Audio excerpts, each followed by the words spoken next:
अस्सलामुअलैकुम बेलियों की हाल है थोड़ा तकड़े हो।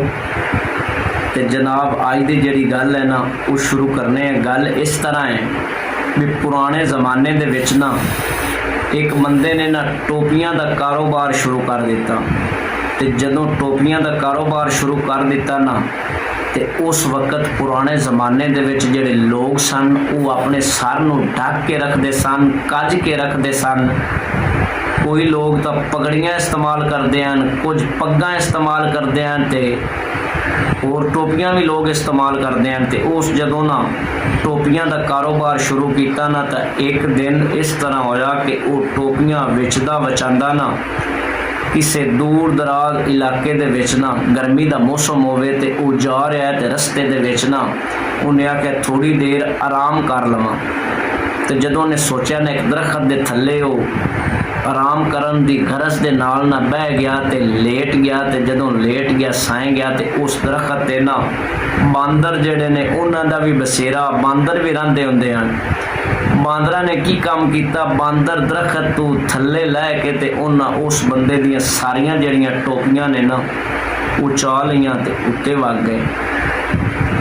को घंटा दो घंटे वो सुता रहा, सवण तो बाद वो बंदा उठ्या ते उन्हें वेख्या ते उनके समान दे विच टोपी एक भी कोना एक उनके सिर ते आई। ते उन्हें काम की कीता, उन्हें उत्तू वेख्या ना ते वो बांदर जिहड़े ने सारियां टोपियां बांदरां कोल। उन्हें आख्या भी हुण की करा, परेशान तो होया ते उन्हें अपने ना सर ते हथ लाया ना ते वो बांदरां भी उस तरह किया। उन्हें फिर एक दो बारी होर कोई इस तरह इशारा दिता कि बांदर सेम उनकी नकल करन। ते जदों नकल उन्हें की ना तो उस बंदे आख्या कि हुण मेरा काम बन गया। उन्हें जनाब ना अपने सर तो टोपी ला के सट दी। तो जदों सट्टी ना तो उन्हें बांदरां भी टोपियां ला के अपने सरां तो थल्ले वगा दित्तियां। तो जदों वगाइयां उन्हें सारियां चा के ते अपने बैग छुपा के लेके निकल गया। घर वग गया, वक्त गुजरता रहा। काफ़ी अरसे तो बाद ना उस बंदे का एक पोतरा जिहड़ा है ना उन्हें भी टोपियां का कारोबार शुरू किया। ते उन्हें अपने दादे तो गल सुनी हुई है। वो भी एक दिन ना दूर दराज के इलाके दे विच ना सफ़र कर रहा है ते गर्मियां का मौसम है। ते उन्हें भी आख्या भी मैं भी ना किसी दरखत थल्ले थोड़ी देर आराम करना ते बांदरां नूं बेवकूफ़ भी बनाउणा है। उन्होंने उस एक दरखत के थल्ले आराम किया ते जदों आराम किया ना साए गया ते बांदर उत्तों लथे। उन्होंने सारियां टोपियां वो चा लियां ते चा के दरखत के उत्ते चढ़ गए। तो जदों दरखत के उत्ते चढ़ गए ना कोई घंटा दो घंटे तो बाद वो बंदा उठ्या ते उठ के उन्हें टोपियां वेखियां ते टोपियां सारियां उन्हां कोल।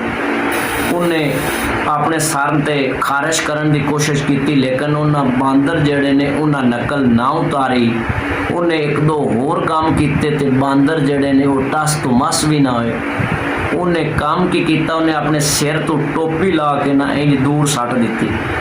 तो जदों दूर सट्टी ना तो बांदर एक दरखत तो लथा तो उन्हें टोपी भी चा ली। तो टोपी चा के ना उन्हें उस बंदे ने रख के थप्पड़ मारिया, चाट मारी। ते जदों चाट मारी ते नाल बोल के उस आख्या भी वक्त बदल गया है, वक्त तब्दील हो गया है।